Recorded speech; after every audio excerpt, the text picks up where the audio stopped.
Hello दोस्तों, उत्कर्ष परिवार में आप सभी का हार्दिक स्वागत है। तो कैसे हैं भाई आप सभी लोग? दिवाली का पूरा आनंद ले रहे हैं भाई। दिवाली की बची खुची मिठाइयाँ भी क्या है, खाने का अब यही बढ़िया टाइम चल रहा है। तो चले भाई, हर्षोल्लास का पर्व आप सभी का चल रहा है, भैया दूज और छठ मैया महाव्रत। इसके इंतजार में हम सभी लोग लगे हुए हैं। तो चलिए, इस इंतजार में और इस सफ़र में और इस हर्ष उल्लास में अपने लक्ष्य को मत भूल जाइएगा। मंजिल से किया गया जो वादा है उसे पूरा करने के लिए हम सभी का अनवरत चलते रहना जरूरी है। तो लक्ष्य को पहचानिए, उठिए और अपने लक्ष्य के पीछे, अपने कर्तव्य पथ के पीछे भागिए, क्योंकि यूं ही नहीं मिलती है राही को मंजिल। एक जुनून सा दिल में जगाना पड़ता है। पूछा चिड़िया से कैसे बना आशियाना, बोली भरनी होती है उड़ान, बार बार तिनका तिनका उठाना पड़ता है। क्यों भाई, सही है ना?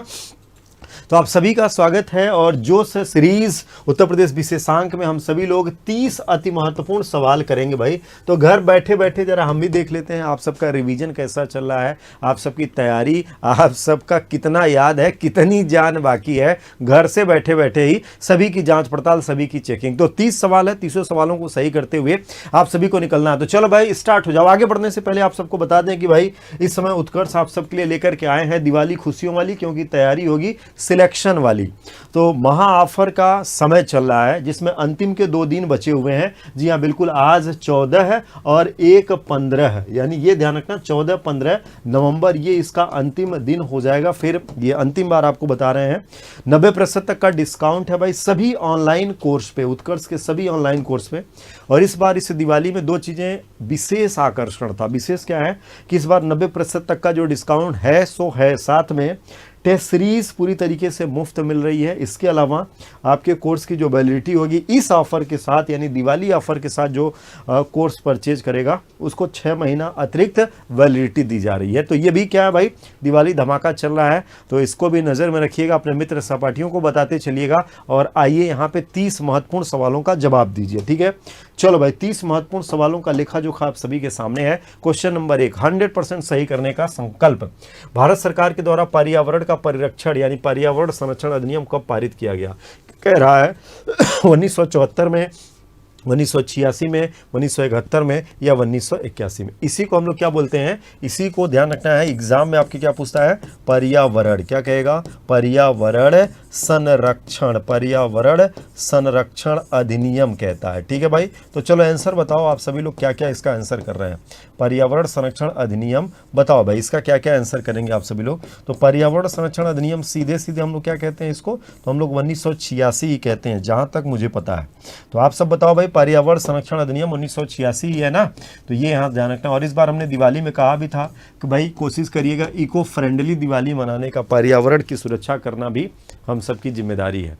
तो अभी छठ मैया का पर्व भी आने वाला है, तो इस बात का ध्यान रखना। वैसे छठ मैया का महापर्व तो पर्यावरण के लिए ही है। पर्यावरण में स्वच्छता की इससे बड़ी मिसाल क्या हो सकती है भाई? छठ मैया की ही ये महिमा है, ठीक है? आगे बढ़ते हैं नेक्स्ट सवाल की ओर। अगला सवाल देखें भाई, क्वेश्चन नंबर 2 पे आइए।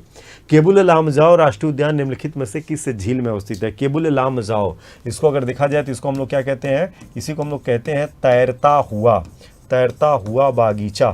तैरता हुआ बागीचा कहते हैं ना, तैरता हुआ बागीचा, जो कि विश्व में अनोखा है भाई। तैरता हुआ बागीचा मिलेगा कहाँ पर? तो ये तैरता हुआ बागीचा हम सभी को मिलता है मणिपुर में। और मणिपुर में झील की जब बात हो जाएगी तो क्या हो जाएगी? लोकटक झील। क्या हो जाएगी? लोकटक।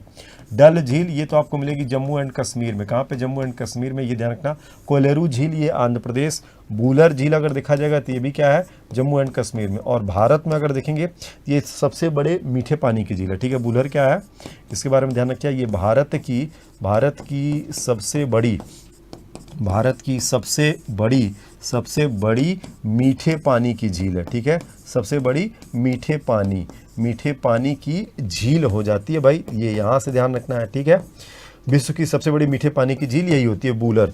विश्व की कौन सी होती है? विश्व की कौन सी है भाई? विश्व की सबसे बड़ी मीठे पानी की झील कौन सी है? ये कमेंट्स करके आप सब बताइएगा, तब हम चेक करेंगे कि भाई कितने लोगों ने सही आंसर किया था, ठीक है? ये क्वेश्चन नंबर 2 था। आगे बढ़िए, नेक्स्ट पे आइए। निम्नलिखित में से कौन सा बायोमास ऊर्जा का स्रोत नहीं माना जाएगा? ध्यान रखिएगा, कह रहा कौन सा बायोमास है, बायोमास ऊर्जा का स्रोत नहीं माना जाएगा। स्रोत नहीं कह रहा, परमाणु ऊर्जा, लकड़ी, कोयला या गोबर। तो बायोमास ऊर्जा बायोमास ऊर्जा अगर देखा जाए तो ये किस पर निर्भर करते हैं, ये निर्भर करते हैं प्राकृतिक संसाधनों पे, प्राकृतिक संसाधनों पर ही होंगे। तो बायोमास जिनसे जैव ऊर्जा का उत्पादन हो, यानी हम इसी को क्या कहेंगे, जैव ईंधन कहेंगे। ठीक है, जैव ईंधन। तो जैव ईंधन के लिए क्या होगा, लकड़ी हो जाएगा, कोयला हो जाएगा, गोबर हो जाएगा ना, ये सब जैव ईंधन हो जाएगा। लकड़ी हो गया, कोयला हो गया, गोबर हो गया। और यहाँ पे क्या हो जाएगा, परमाणु ऊर्जा, ये बायोमास ऊर्जा का स्रोत नहीं है। बाकी लकड़ी, कोयला, गोबर, ये सब क्या है, परंपरागत ऊर्जा, क्या है, परंपरागत ऊर्जा स्रोत हैं। क्या है, परंपरागत ऊर्जा स्रोत हैं। ये यहाँ से ध्यान रखना है। ठीक है भाई, सही है सभी का, पक्का। ठीक है, फिर आगे चलते हैं। नेक्स्ट क्वेश्चन नंबर 4 पर आइए। वर्ष 1985 में गंगा एक्शन प्लान परियोजना प्रारंभ करने का मुख्य उद्देश्य क्या था? गंगा एक्शन प्लान परियोजना। तो चलो भाई, गंगा एक्शन प्लान लाया गया था 1985 में कह रहा है, और 1985 में ये लाया गया था। तो ध्यान रखना भाई, ये जाहिर सी बात है गंगा की स्वच्छता के लिए होगा। किसके लिए? गंगा की स्वच्छता के लिए होगा। ठीक है, गंगा की स्वच्छता के लिए। और इसका मकसद क्या था? इसका मकसद ये था कि गंगा को प्रदूषण क्या करना है, प्रदूषण रहित बनाना, गंगा को प्रदूषण रहित करना, ये इसका पूरा का पूरा मकसद था भाई, ये ध्यान रखना है। नदी के जल को केवल सिंचाई का प्रयोग करना या गंगा नदी पर केवल नए बांध बनाना, इसके जल को केवल प्रदूषण रहित करना, उपरोक्त में से कोई नहीं। इसका मेन मकसद ये था कि गंगा के जल को प्रदूषण मुक्त करना, प्रदूषण रहित कर देना। ठीक है, आगे बढ़िए। नेक्स्ट, निम्नलिखित में से कौन सा वृक्ष पर्यावरण के लिए खतरा भाई? यूकेलिप्टस, केला, नीम या बबूल? तो पारिस्थितिकी का आतंकवादी कहते हैं। क्या कहते हैं भाई इसको? कभी कभी आप देखेंगे तो ये पर्यावरण का क्या हो जाता है, पर्यावरण का आतंकवादी भी यही है, आतंकवादी भी हम लोग इसी को कह देते हैं। तो सिंपल हो गया, क्या हो गया, यूकेलिप्टस हो गया। सही है सभी का। केला, नीम, बबूल, ये सब तो विशिष्ट हो जाते हैं, जिसमें नीम का तो और इम्पोर्टेंट हो जाएगा। इसको तो हम लोग घर का वैद्य कह देते हैं। क्या कह देते हैं इसको? तो हम लोग घर का वैद्य तक कह देते हैं। तो ये यहाँ से ध्यान रखना है। ठीक है भाई, चलिए आगे बढ़िए। नेक्स्ट, भारत में सौर ऊर्जा संचालित पहला हवाई अड्डा जो सौर ऊर्जा संचालित है, नवीकरणीय ऊर्जा, क्या हो जाएगा? तो भाई ध्यान रखना है, नवीकरणीय ऊर्जा स्रोत, नवीकरणीय ऊर्जा स्रोत के लिए आ जाएगा। आपके ऑप्शन देखिए क्या क्या दिया है, कोचीन दिया है, नई दिल्ली दिया है, चेन्नई दिया है, अहमदाबाद दिया है। तो हमें लगता है कि आप में से मैक्सिमम लोगों को इसका आंसर तो पता ही होगा ना, मैक्सिमम लोगों को, सभी ने आंसर किया है। क्या कर रहे हैं भाई सभी लोग आंसर? क्योंकि अभी तो आज आप सबका कमेंट्स हम देख नहीं पा रहे हैं, तो आपका आंसर पता नहीं चला, लेकिन हमें पूर्ण विश्वास है कि आप सब सही आंसर कर रहे होंगे। तो कोचीन होगा। क्या होगा? कोचीन ही हो रहा होगा। बताइए, सही है? यही किया है ना? क्यों सही है? तो ठीक है, चलिए बहुत अच्छा है। ओजोन दिवस किस तिथि को मनाया जाता है? 16 सितंबर, 30 जनवरी, 2 अक्टूबर या 29 अप्रैल? तो चलो भाई, ओजोन परत संरक्षण के लिए मॉन्ट्रियल प्रोटोकॉल क्या है? अगर देखा जाए तो भाई मॉन्ट्रियल प्रोटोकॉल क्या है? मॉन्ट्रियल प्रोटोकॉल, ये यहाँ से लेकर के चलना। तो मॉन्ट्रियल प्रोटोकॉल का मकसद ही था कि भाई यूवी किरणों से रक्षा करने के लिए हमारी जो ओजोन परत है, ओजोन परत, हम इस ओजोन परत की क्या करें, इसकी रक्षा करें, इसी का ये मकसद था। तो इसी के स्मृतियों में प्रत्येक वर्ष 16 सितंबर को, बहुत अच्छा है, क्या है, 16 सितंबर, ये ध्यान रखना। ठीक है, आगे बढ़िए। किस संविधान संशोधन के द्वारा दिल्ली को राष्ट्रीय राजधानी क्षेत्र का दर्जा दिया गया? कह रहा 73वां, 69वां, 75वां या 70वां? तो 73वां की अगर हम लोग बात करेंगे तो ये 1992, और ये अगर देखा जाती है किसके लिए है? ये तो ग्राम पंचायतों के लिए। किसके लिए? ये तो ग्राम पंचायतों के लिए हो जाएगा। लेकिन यहाँ पर दिल्ली की बात है। दिल्ली की बात अगर देखा जाए तो दिल्ली की बात कब होगी? तो ये होगी 1991 की दशा, और इसके लिए अगर देखा जाए तो 69वां, यानी यहाँ पर अगर देखें तो कौन सा लेकर के चलना है भाई? इसको लेकर के चलेंगे तो 69वां संविधान संशोधन, ये यहाँ से हम सभी को याद रखना, जो कि खास बनेगा। बताइए, सभी का तो रहा ही होगा, सिंपल सवाल में है। ठीक है, बहुत अच्छा, आगे बढ़िए। नेक्स्ट, भारत में किस धार्मिक समूह का सर्वाधिक भाग नगरी है? यानी सर्वाधिक भाग नगरी है, यानी नगरों में निवास करेगा, कौन सा है? तो भारत जैसा कि विविध धर्मों का राष्ट्र बन जाता है, तो हम सभी लोग पंथ निरपेक्ष हो जाते हैं। तो ऐसे समय शहरी क्षेत्रों में किसका प्रतिशत या किसका समूह सबसे ज़्यादा है? उनमें, यानी उस जाति में जैसे ध्यान रखना, जैसे बौद्ध धर्म है तो बौद्ध धर्म में मान लीजिए 10 लोग हैं, तो 10 लोगों में से सबसे ज़्यादा लोग शहर में रह रहे हैं। इसका मतलब ये है, संख्या की बात नहीं कर रहा है, यानी समूह में कितने लोग शहरों में सबसे ज़्यादा हैं। तो आपके पास ऑप्शन कह रहा बौद्ध है, जैन धर्म है, हिंदू है या ईसाई है। तो संख्या बल में तो हिंदू है, नो डाउट। अगर हम जनसंख्या की बात करें, जनसंख्या की बात करेंगे तो नो डाउट जनसंख्या में नंबर 1 में कौन हो जाएंगे, हिंदू हो जाएंगे। लेकिन कुल जनसंख्या का शहरी जनसंख्या सबसे ज़्यादा आपको जैन धर्म में मिलेगा।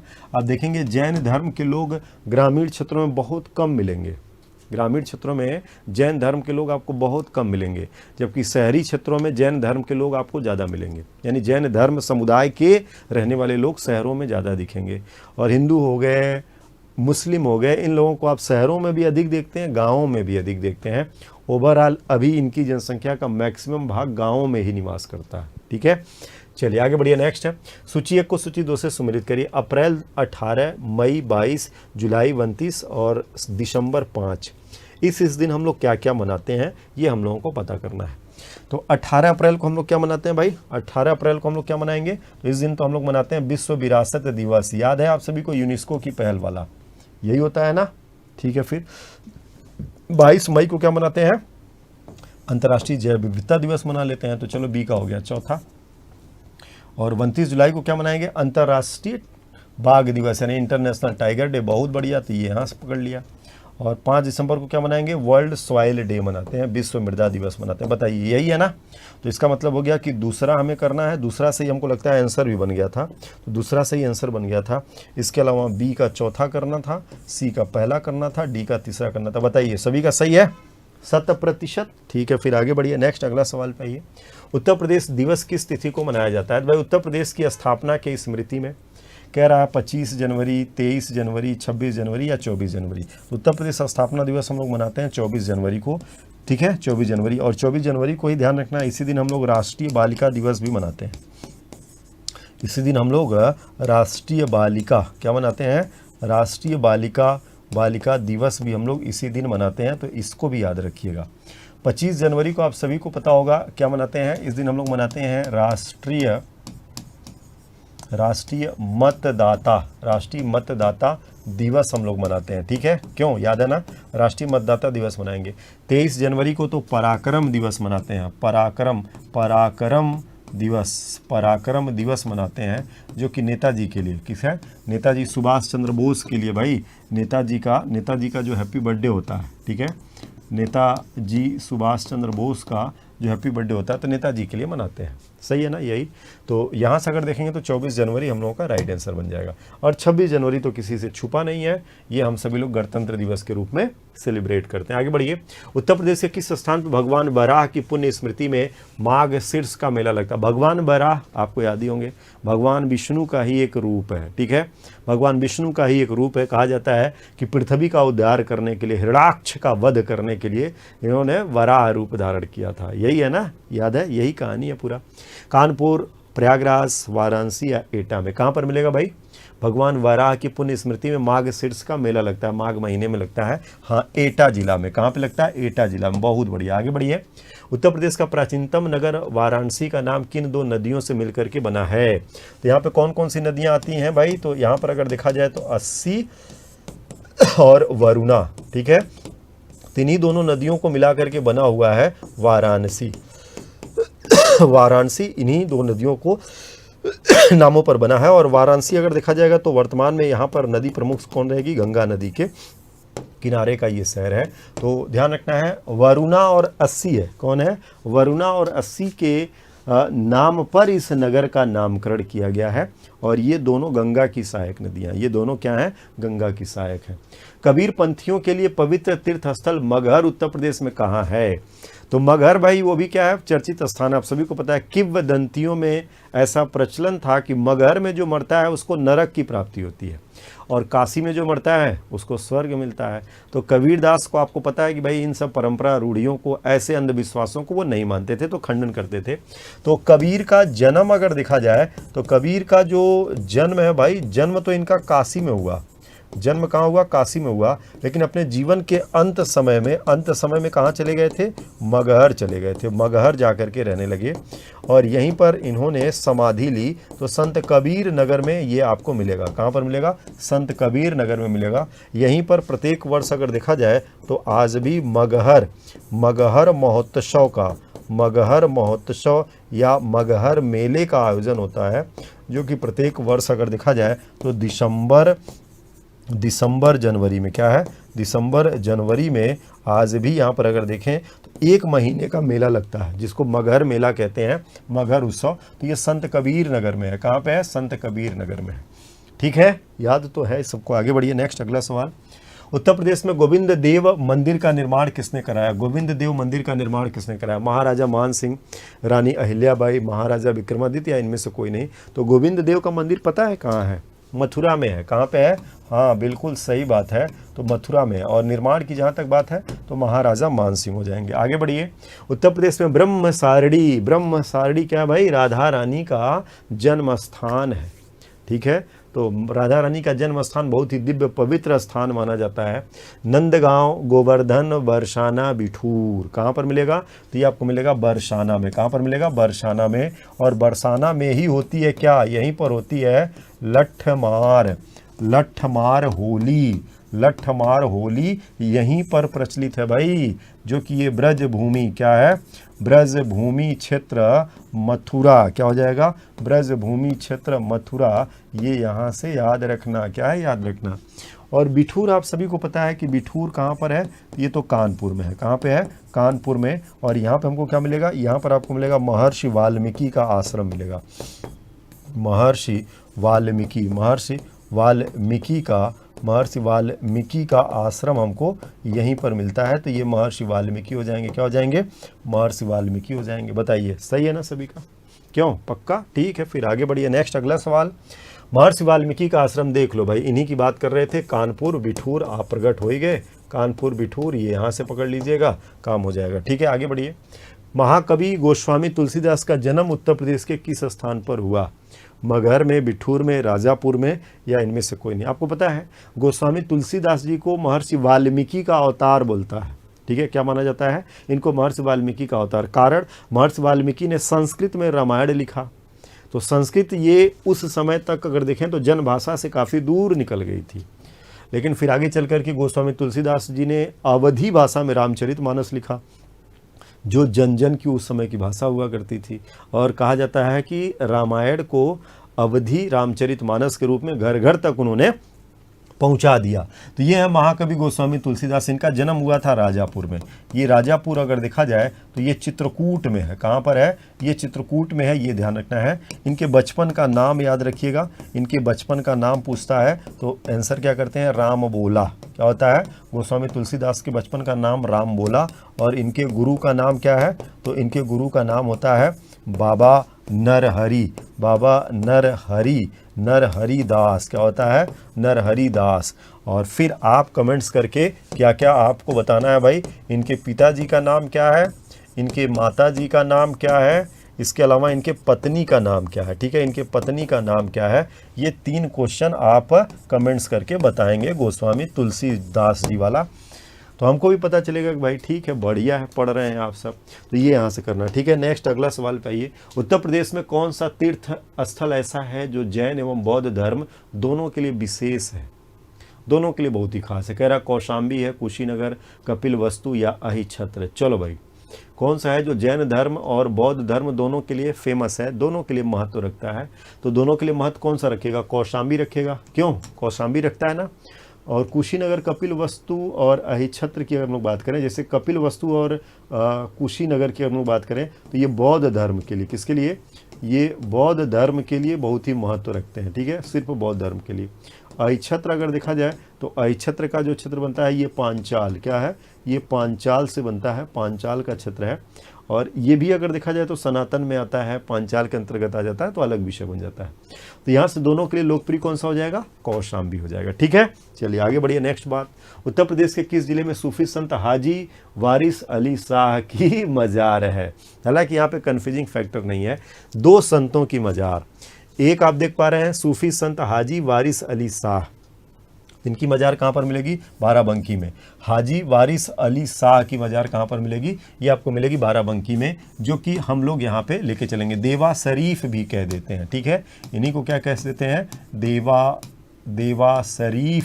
देवा शरीफ की मज़ार भी इन्हीं को कह दिया जाता है। और एक होता है सैयद सलार, कौन सा होता है? सैयद सलार मसूद गाजी, सैयद सलार मसूद गाजी की दरगाह, ठीक है। और इसकी दरगाह अगर देखेंगे तो इसकी दरगाह कहाँ पर मिलेगी? बहराइच में। कहाँ पे? बहराइच में। बस यही दो इसमें ध्यान रखना है। तो ये बाराबंकी में कौन है? वारिस अली शाह है। बाराबंकी में कौन है? वारिस अली शाह है बाराबंकी में, ये ध्यान रखना है। यहाँ पे कौन हो जाएंगे भाई? ये हो जाएंगे बहराइच।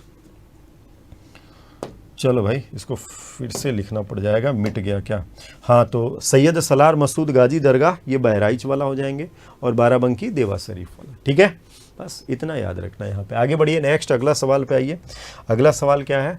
हाँ चलो भाई, कुछ चर्चित है ग्रंथ और इनके रचनाकार कौन है? जैसे रागमाला पता है किसने लिखा है? पुंडरीक विट्ठल ने लिखा है, ठीक है, पुंडरीक विट्ठल, ये ध्यान रखना है। ये क्वेश्चन आपके यारों में भी चपक सकता है, तो पकड़ लीजिएगा। रस कौमुदी की बात करेंगे तो ये श्रीकंठ ने लिखा। किसने लिखा? श्रीकंठ ने लिखा, तो श्रीकंठ हो गए। आगे बढ़िए, राग विभोद की अगर हम बात कर दें तो ये सोमनाथ हैं। कौन है? सोमनाथ, यहाँ से करना। चतुरंडी प्रकाशिका कौन लेके आएगा? तो वेंकट रमण लेकर के आएंगे। कौन है? वेंकट रमण लेके आएंगे। तो आंसर क्या हो गया? आंसर हो गया बी, ये यहाँ से ध्यान रखना, ठीक है। आगे बढ़िए, नेक्स्ट। शिव विष्णु गणेश सरस्वती ये देवता हैं और इनके ये सिंबॉलिक है भाई, क्या है? पहचान। कौन क्या इसमें से ग्रहण करता है? तो शिव जी के हाथ में क्या होता है भाई? डमरू त्रिशूल ना, तो त्रिशूल हो जाएगा। क्या हो जाएगा? त्रिशूल हो जाएगा। एक का दूसरा। विष्णु भगवान के हाथ में क्या रहेगा भाई? चक्र गदा, ये यहाँ से आ जाता है ना, शंख और कौमुदी कमल पुष्प, तो ये हो गया भगवान विष्णु की पहचान। गणेश जी क्या रखेंगे? इनके पास रस्सी फंदा मिल जाएगा, यहाँ से करिए। सरस्वती जी के हाथ में क्या रहेगा?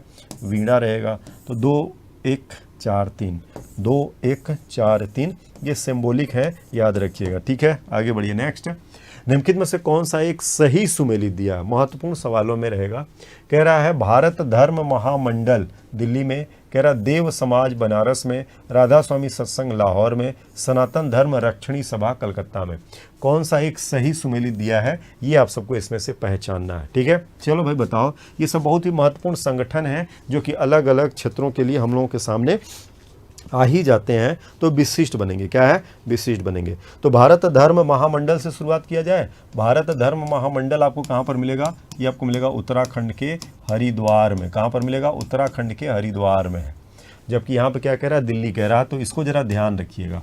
भारत धर्म महामंडल अलग से भी आपसे पूछा जा सकता है, ये उत्तराखंड के हरिद्वार में है, इतना ध्यान रखना है। अगर हम लोग देव समाज की बात करें तो देव समाज आपको कहाँ पर मिलेगा? तो देव समाज आपको मिलेगा लाहौर में। कहाँ पर मिलेगा? ये आपको मिलेगा लाहौर में, ये यहाँ से ध्यान रखना। देव समाज कहाँ पर है? लाहौर में है। राधा स्वामी सत्संग की अगर हम लोग बात करें तो पिछले दिनों आपने देखा था राधा स्वामी सत्संग चर्चा में भी आया हुआ था, तो ये आगरा में, अवैध कब्जा और बाकी अन्य चीज़ों को लेके ये आगरा में। और सनातन धर्म रक्षणी सभा कहाँ पर मिलेगी? तो ये आपको मिलेगी कलकत्ता में। तो यही सही है। क्या है? यही सही दिया है, बाकी सब गलत है, लेकिन उनको भी सही कर लेना है। भारत धर्म महामंडल हरिद्वार में, देव समाज लाहौर में, राधा सत्संग आगरा में, ठीक है। चलिए आगे बढ़िए, नेक्स्ट अगला सवाल। नई दिल्ली की किस प्रसिद्ध इमारत को प्रधानमंत्री संग्रहालय में परिवर्तित किया? इंडिया हैबिटेट सेंटर, ताल कटोरा स्टेडियम, विज्ञान भवन या 3 मूर्ति भवन? चलो भाई, तो अब प्रधानमंत्री संग्रहालय के नाम से इसको जाना जाएगा, जिसको इससे पहले प्रधानमंत्री जैसे पंडित जवाहरलाल नेहरू संग्रहालय भी इसको कहा जाता था। ये 3 मूर्ति भवन है। क्या है? 3 मूर्ति भवन है। अब इसी का नाम क्या हो जाएगा? इसी का नाम अब कर दिया गया प्रधानमंत्री संग्रहालय, ठीक है। आगे बढ़िए, नेक्स्ट। निम्न में से किस स्थान पर भारत में प्रथम नगर निर्माण स्थापित किया गया था या नगर निगम स्थापित किया गया था? इसका कहने का मतलब क्या रहेगा? तो ध्यान रखना भाई, नगर निगम, नगर निगम, ठीक है। इसके कहने का मतलब रहेगा नगर निगम। कह रहा कलकत्ता में, मद्रास में, बॉम्बे में या दिल्ली में, तो कहाँ पर बनाया गया था? मद्रास, ठीक है, ये ध्यान रखना। आगे बढ़िए। Poverty and un British rule in India नामक पुस्तक किस वर्ष प्रकाशित हुई थी? तो चलो भाई, poverty and un British rule in India किसकी पुस्तक है? ये पुस्तक है DBN, दादा भाई नौरोजी की। किसकी है? दादा भाई नौरोजी। और ये पुस्तक कब प्रकाशित होती है? कह रहा 1900 में, 1901 में, 1902 में या 1903 में, कब ये प्रकाशित होती है ये आपको बताना है। तो कब होती है? 1901 में होता है इसका प्रकाशन भाई। कब होगा? 1901, ये ध्यान रखिएगा, कब होगा? 1901 में होता है। ठीक है, चलिए बहुत अच्छा, आगे बढ़िए। नेक्स्ट है, निम्नलिखित शहरों में से किस एक में देश का प्रथम भारतीय कौशल संस्थान स्थापित किया गया, जिसको नाम दिया गया मेगा? क्या नाम दिया गया? मेगा कौशल प्रशिक्षण संस्थान। क्या नाम दिया? मेगा कौशल प्रशिक्षण संस्थान। मेगा कौशल प्रशिक्षण संस्थान इसको नाम दिया गया। ठीक है, मेगा कौशल प्रशिक्षण संस्थान नाम दिया गया और इसकी स्थापना अपने उत्तर प्रदेश में ही हुई। और उत्तर प्रदेश में कहाँ पर होती है? तो उत्तर प्रदेश के कानपुर में। आप सबने सही आंसर किया होगा, ऐसा मुझे पूर्ण विश्वास है, किसी का गलत नहीं होना चाहिए। सबने सही किया है ना? ठीक है, फिर बहुत अच्छा, आगे बढ़िए। स्टैचू ऑफ पीस भारत के किस राज्य में मिलेगा भाई? स्टैचू ऑफ पीस जो कि जैन आचार्य का ये स्टैचू बनाया गया है। कहाँ पर? कह रहा मध्य प्रदेश में। मध्य प्रदेश में पिछले दिनों आपने देखा होगा कि यहाँ पर क्या लगाया गया? आदि गुरु शंकराचार्य, क्या है? शंकराचार्य का स्टैचू लगाया गया। ठीक है, ये तो याद ही होगा। और स्टैचू ऑफ पीस राजस्थान के पाली में मिलेगा। ठीक है, ये राजस्थान हो जाएगा। क्या हो जाएगा? राजस्थान का पाली। ठीक है भाई, आगे बढ़िए। विश्व का पहला हृदय प्रत्यारोपण भाई, कह रहा doctor Venugopal, William Harvey, Christian Barnard या बेलियम बैट्रिक। तो कौन आएगा? तो क्रिश्चियन बर्नार्ड, ये यहाँ से ध्यान रखना। फायर अलार्म निम्नलिखित में से किस एक का उपयोग करता है? फोटो सेल, पानी का, सौर सेल या उपरोक्त में से कोई नहीं। तो किसका ये करेगा? तो ये करता है फोटो सेल वाला। कौन सा? फोटो सेल वाला करेगा, ये यहाँ से ध्यान रखना। तो फायर अलार्म में निम्नलिखित में से किसका उपयोग किया जाएगा? तो इसमें उपयोग किया जाएगा फोटो सेल का। किसका किया जाएगा? फोटो सेल का किया जाएगा, ये इतना ध्यान रखना है। तो जैसा कि हमने आपसे कहा था कि भाई 30 सवालों का आप सबका अनवरत अभ्यास चलता रहेगा बीच बीच में। जो हर्ष उल्लास का आप सभी का ये पर्व मना रहे हैं भाई, इन दिनों दिवाली आप सब मना चुके हैं और बाकी छठ मैया की तैयारी में है। कुछ लोग भाई इधर उधर भ्रमण करने की तैयारी में लगे होंगे। तो इस बीच अपने लक्ष्य को आप सभी को ध्यान रखना है। क्या है? अपने लक्ष्य को आप सभी को ध्यान रखना है। तो आज भाई ये विशिष्ट पहल रहेगा। और चलते चलते आप सबको फिर से याद दिलाते चलें कि भाई उत्कर्ष आप सबके लिए विद्यार्थियों की बेहद मांग पे दिवाली महाधमाका, आखिरी 2 दिन इसमें शेष बचे हुए हैं। ठीक है, आखिरी 2 दिन शेष बचे हुए हैं, यानी कि 14 आज का दिन और 15, ये 2 दिन शेष बचे हुए हैं। उत्कर्ष के सभी कोर्स पे मतलब ऑनलाइन, ठीक है, किफ़ायती ऑनलाइन कोर्स जो कि ऑलरेडी पहले से ही किफ़ायती हैं और उनमें भी 90% तक का डिस्काउंट मिल रहा है, ये यहाँ ध्यान रखना है। इसके अलावा फ्री टेस्ट सीरीज़ मिलेगी। क्या मिलेगी? फ्री टेस्ट सीरीज़ आप सबको दी जाएगी इस टेस्ट के साथ, यानी इस कोर्स के साथ फ्री टेस्ट सीरीज़ रहेगी और 6 महीने की एक्स्ट्रा वैलिडिटी भी रहेगी। ठीक है, जैसे अमूमन उत्कर्ष के कोर्स पे आपको पता है कि 1 साल की वैलिडिटी रहती है, तो इसका मतलब है कि यहाँ पे 6 महीने की एक्स्ट्रा वैलिडिटी है, यानी 18 महीने का हो जाएगा। तो ये भाई यहाँ से ध्यान रखना है, ये सारा कोर्स आपको उत्कर्ष ऐप में ही मिलेगा। कहाँ पर मिलेगा? उत्कर्ष ऐप में मिलेगा। तो आज ही डाउनलोड करिए अपना उत्कर्ष ऐप, जो कि महत्वपूर्ण रहेगा। ठीक है, और बाकी हर्षोल्लास का पर्व ये आप सब मना ही रहे हैं, इसको मनाते रहिए आनंद के साथ और अपना विशेष ख्याल रखिए। इस समय तो सभी लोग अपने घर परिवार में ही हैं। क्या है? सभी लोग अपने घर परिवार में ही हैं, तो सबसे मिलजुल करके अच्छा लग रहा है। आप भी क्लास देख रहे हैं तो हम भी इस समय घर परिवार में ही बैठे हैं। क्या है? हम भी घर परिवार के साथ में ही बैठे हुए हैं, दिवाली का आनंद ले रहे हैं। ठीक है, हाँ, दिवाली मना करके कल आप सबसे मिलते हैं। क्या है? कल आप सबसे मिलते हैं शाम को 7 बजे जो करंट अफेयर्स वाली क्लास चलती है उसमें, और सवेरे का 9 बजे वाला क्लास तो आप सभी का वो चलेगा ही चलेगा, जहां आप सबसे मुलाकात होगी। ठीक है, तो आप सभी को भाई फिर से एक बार इन सब के लिए विशेष बधाई, विशेष शुभकामनाएं। आप सभी को ऑल द बेस्ट। रखिए अपना विशेष ख्याल। मिलते हैं अगली श्रृंखला में, तब तक के लिए जय हिंद।